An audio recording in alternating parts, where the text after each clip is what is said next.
Gukesh world চ্যাম্পিয়নশিপের 3 নম্বর গেমে কিন্তু ফিরে এসেছে, সে হারিয়ে দিয়েছে ডিং লিরেনকে। যদিও ডিং লিরেনের পজিশন আসলে হারার মতো ছিল না কিছুতেই, তারপরেও আমরা পজিশনটা দেখে আসি ডিং লিরেনের সাইড থেকে আমরা দেখি।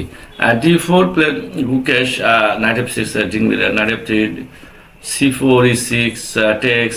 আমরা জানি এটা হলো যে queen gambit exchange variation 6 queen C2 কালস বা পন স্ট্রাকচার এটাকে করা বলা হয়। ওইটার মেইন প্ল্যান আসলে এই মাইনরিটি অ্যাটাক বলা হয় এটাকে।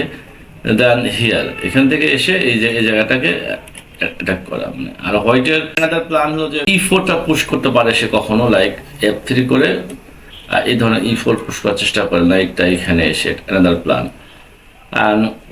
আলোর স্বাভাবিকভাবে আইডিয়া থাকে যে king side castle on the king side bishop এখানে বিশপ F5 করতে পারা, নাইট না, এবং ফলত এইভাবে আসলে এই কিং সাইডের একটা চাপ প্রয়োগ করা। কিং G6 সে এখনই বিশপ F5টা আসতে আগ্রহী আসলে। হ্যাঁ, তো S3 দিয়েছেন Gukesh. So F5 B3 now this is unguarded. So queen B6 দিতে হচ্ছে ঠেকানোর জন্য। G4 আফটার G4 এগুলো আসলে কমন থিওরি, এখনো still common theory. So queen B3 A3 bishop C2। Bishop C2 চালটা আসলে এক্স্যাক্টলি না জানা থাকলে বা যদি হোম প্রিপারেশন না থাকে দেন কিন্তু এই বিশপ C2 ধরনের চাল খেলাটা খুব কঠিন একটা চাল, মানে সবসময় আপনাকে টেনশনে থাকতে হবে কি হচ্ছে আসলে। এখানে দিয়েছে Gukesh bishop F4, now H5 main idea, because এখানে কিন্তু বুঝতে হবে যে হোয়াইটের আইডিয়া কি আসলে। হোয়াইট কি করতে চায়, এই বিশপটাকে ট্র্যাপ করতে চায়। তো এখন যদি আপনি এটা খেয়ে দেন, কি হতে দেন here simple move knight D2। এখানে আসলে কিন্তু বিশপটা শেষ চলে গেছে। আর যদি আপনার এটা খেয়ে দেন নাইট D2, এবং এই ধরনের চালক দেওয়া যায় night C4। But any how this এই পজিশনগুলোতে একটা হয়তো বা এই মুহূর্তে মনে হচ্ছে চাপ আছে, বাট এগুলো position because this bishop G2 আর now this is going very strong. England H5 similar idea যে তোমার বিশপটাকে যখন ধরতে আসবে আমি আগে খেয়ে দেবো পর্যন্ত, তাকে চালতে হচ্ছে ফোর্স। তো টেক্স হিয়ার নাইট এখনো কিন্তু খাওয়া যায় না এটা আসলে, ঠিক বিকজ অফ D2 C4 একই ধরনের পজিশন এখনো আসতেছে, and same is lost again. So Ding Liren played here knight B D7 and knight D2 R rook C1 আসবে, সে বিশপটাকে ট্র্যাপ করবে। So now Ding play rook G8, very good move actually because it's just in timing। যদি সে rook C1 আসে দেন এটা এসে পড়বে, এটা তার main idea. তো খেয়ে দেয় এই ধরনের পর্যন্ত কালোর জন্য আসলে এটা ভালো পজিশন। তো এখানে কি করেছে, দিয়েছে গুকেশ G5 দাও, নাও নাইট H5 বিশপটাকে ধরলাম, দিয়েছে সে এখানে H8 F3। এখান থেকে গেম ঝামেলা করা আরম্ভ করছে আসলে ডিং লিরেন, কিন্তু একটা পয়েন্ট এগিয়ে আছে, তার এত রিস্ক নেওয়ার কোনো দরকার নেই। সিম্পলি ডিং লিরেন যা করতে পারে বিশপ F5 আপনার E4 bishop E6 excellent position আসলে।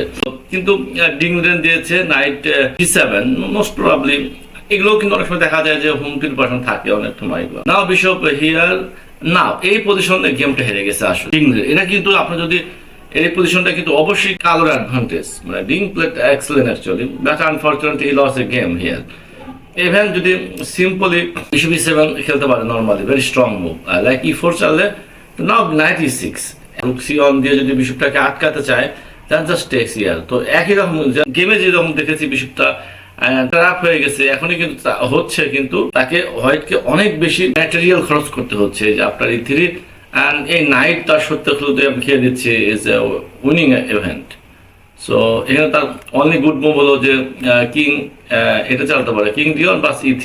Look at this position, so still white is in trouble. Option is bishop F5। যদি আবার যেটা বললাম আমি যে কোনো ভালো চাল না পেলে ডিং একটা চাপ এক পয়েন্ট আগে আছে, তার তো এত রিস্ক নেওয়ার দরকার নেই। Play simply move bishop F5 E4 bishop E6। Okay, excellent position again. But এখানে ডিং লিরেন যে চালটা দিয়েছে খুব হতাশাজনক চাল আসলে, রুক H5 ভেরি ব্যাড মুভ। এখানে সে ক্যালকুলেটিভ মিস্টেক করেছে আমার ধারণা। নাও E4 লুক এট কি সমস্যা হয়েছে আসলে দেখি আমরা। ডান টেক্স মেইন প্রবলেম নাইট E6 আমরা ধরেছি G4টা খেয়ে দেবো, নাইট ইজ এটা এখানে আসতেছে এটা খেয়ে দেওয়ার জন্য।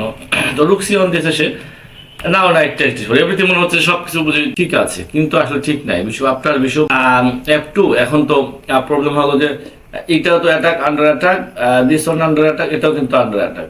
তো এখন তাকে ফোর্স খেলতে হচ্ছে বিশপ D7। এখনো মনে হবে যে সব বুঝি ঠিক আছে, গার্ড আছে, কিন্তু ঢুকে সেখানে অসাধারণ একটা চাল খুঁজে বের করেছে আসলে নাইট E2। হয় দিস ইজ গুড বিকজ এখন যদি আপনি এটা খেয়ে দেন নাইট, বিশপ তো খেয়ে দেবে, পিসটা কিন্তু খাওয়া যাচ্ছে, মেনলি বিশপ C2টা কিন্তু এখনো হ্যাঙ্গিং, জায়গা নেই এখনো, তো it's loss.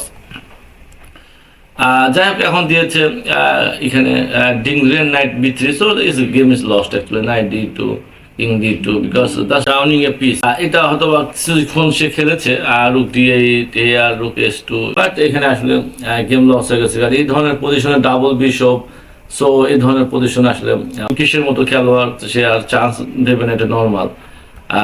King F3 bishop D4 and then takes here, দিয়েছে বিশপ F5।